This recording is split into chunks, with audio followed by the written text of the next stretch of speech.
बिस्मिल्लाहिर्रहमानिर्रहीम। अस्सलाम वालेकुम। उम्मीद आप ठीक होंगे, खैरियत से होंगे। तैयब लोच आपकी खिदमत में फिर से हाजिर है जी। सबसे अहम डेवलपमेंट ये है कि इस्लामाबाद में कल जो है वो बड़ों की बैठक हुई, यानी कि मियाँ पाकिस्तान मुस्लिम लीग नून के कैद मियाँ मोहम्मद नवाज शरीफ, JUI के कैद मौलाना फजल रहमान और पाकिस्तान पीपल्स पार्टी के कैद आसिफ अली जरदारी, ये तीनों मिल बैठे कल सदर हाउस में।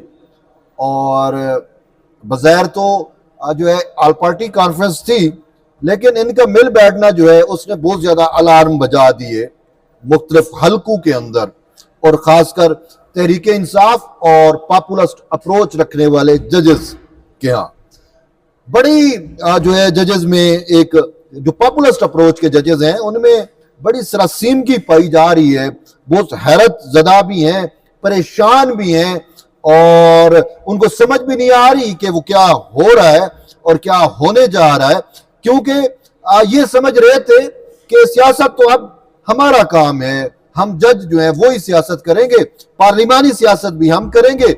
और ये जरदारी, नवाज शरीफ और मौलाना फजल रहमान, अब इनकी सियासत खत्म हो गई है। सही मंसूर अली शाह ने तो कोई कसर नहीं छोड़ी ना, आपके सामने है।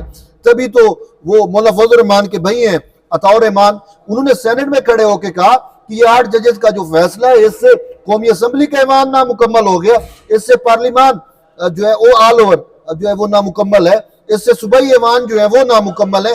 पूरे के पूरे जो तनाजा पैदा हुआ, जो हाउस इनकम्प्लीट है, वो 8 जजेस के इस सियासत ज़दा फैसले की वजह से है। तो यूं हम भी उस टाइम भी कह रहे थे कि अगर सियासत पर सही मंसूर अली शाह साहब ने करनी है, जस्टिस मुनीब अख्तर ने करनी है, अतर मिनल्ला जो है वो भी अगर सियासतदान बनना चाहते हैं या सियासत कर रहे हैं, तो फिर जरदारी, नवाज शरीफ और फजल रहमान को चाहिए कि वो अपनी पार्टियां बंद करके, ख़त्म करके, सियासी दफातर को ताले लगा के घर बैठ जाए, इनको सियासत फिर करने दें। तो जब आप सियासत करोगे तो फिर बर्दाश्त भी करो। सियासत करना सियासतदानों का काम है। सही मंसूर अली शाह साहब, आपका काम सियासत करना नहीं है। आपको जो हुकूमत टैक्स पेयर मनी से तनख्वाह देती है ना, वो आपको इंसाफ देने के लिए मिलता है। और जब इंसाफ का वक्त आता है तो आप कहते हो मैं इस कमेटी में नहीं बैठता, मैं ये नहीं करता, मैं इस केस में नहीं बैठूंगा, मैं यूए नहीं करूंगा, मुझे मेरा मुनीब दोगे तो मैं बैठूंगा, वरना मैं बैकाट है। कमाल है। जब आपको वजीर कानून आके बताता है कि जी हुकूमत जो है वो जुडिशल पैकेज लेके आना चाह रही है, और आप जो है वो हुकूमत से 2/3 भी खींच लेते हैं, तो बहरहाल फिर आपका तदारुक तो होना है ना। फिर अब आप कहोगे मेरा नोटिफिकेशन नहीं हो रहा, तो आपका सॉरी टू से नोटिफिकेशन नहीं होना चाहिए। अगर आपका बतौर चीफ जस्टिस नोटिफिकेशन होगा तो ये इस मुल्क के साथ ज्यादती होगी, इस पार्लिमान के साथ ज्यादती होगी, और इस आइन के साथ ज्यादती होगी, जिस आइन को तोड़ के मरोड़ के आपने मावराए आइन तरीके इंसाफ की, सहूलतकारी की फैसला दिया। तो अब बात यह है कि आपने खुद मजबूर कर दिया सियासतदानों को कि भाई वो आपकी सियासत के खिलाफ बंद बांधे, और आपकी सियासत इंतहाई खतरनाक है। आप तो आइन का हलफ लेकर आइन की खिलाफ वर्जी कर रहे हैं। आपने तो आइन की पासदारी का कसम उठाया हुआ है, लेकिन आइन की पासदारी तो कुजा आप जो कर रहे हैं वो तो एक पॉपुलिस्ट बयानिया है। सोशल मीडिया देख के, यूट्यूब देख के आप फैसले दे रहे हैं। सॉरी टू से ये हकीकत है। सही बहुत मायूस किया आपने हमें। तो बहरहाल कल इस्लामाबाद में बड़ी जो बैठक हुई, उस बैठक में साफ ज़ाहिर आईनी तरमीम डिस्कस हुई, लामाला हुई। बिलावल भुट्टो जरदारी वहां पे मौजूद थे, इसहाक डार मौजूद थे। अब PMLN के इसहाक डार जो है वो लीड कर रहे हैं इस पूरे मैटर को, और ओवरऑल जो कौमी मंजरनामे पे है वो बिलावल भुट्टो जरदारी जो है वो बहुत ज्यादा मुतहरिक है।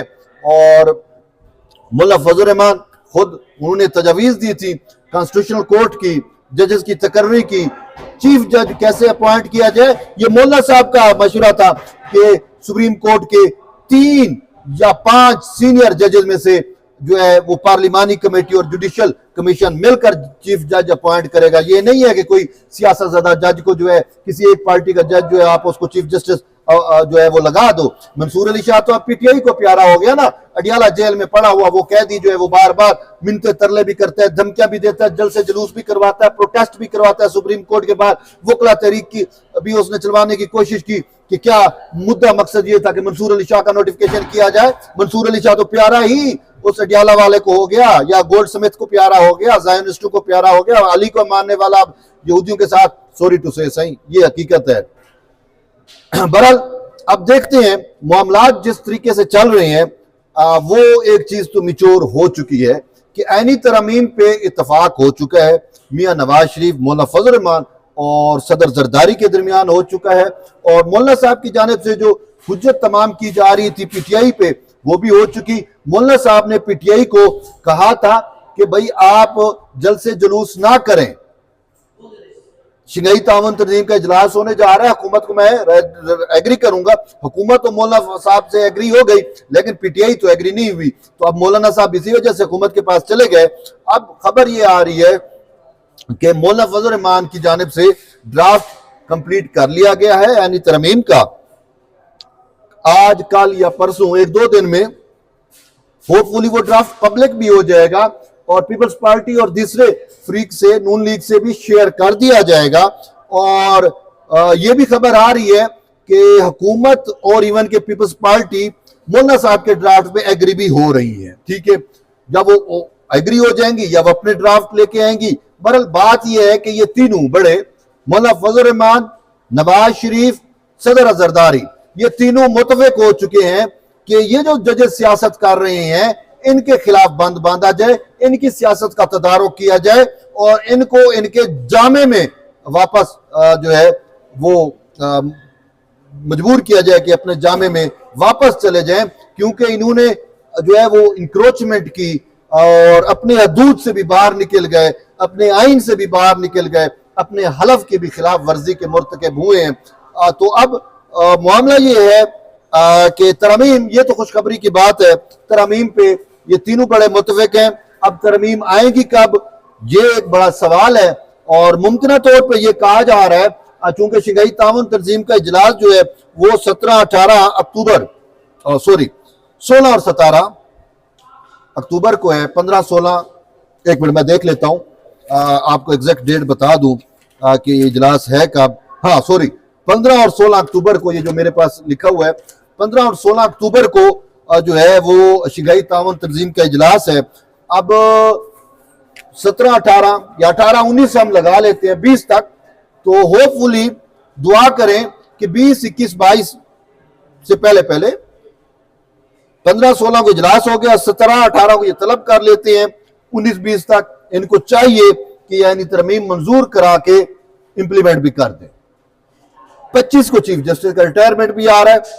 अब मामला ये होगा कि ये शख्सी तरमीम नहीं है, लेकिन एक मैटर है कि मंसूर अली शाह अगर ये नहीं करते तो फिर ऑटोमेटिकली दूसरी साइड पे एक ये सोच प्रिवेल कर रही है कि अगर हुकूमत नोटिफिकेशन नहीं करेगी और काजी साहब 25 तक रिटायर हो रहे हैं और उसके तक नोटिफिकेशन नहीं होता, तो भाई मुनीब अख्तर जो है वो मंसूर अली शाह से चीफ जस्टिस का नोटिफिकेशन ले लेगा और ये अपना वो जो जुडिशियल कू है उसको कंटिन्यू करेंगे।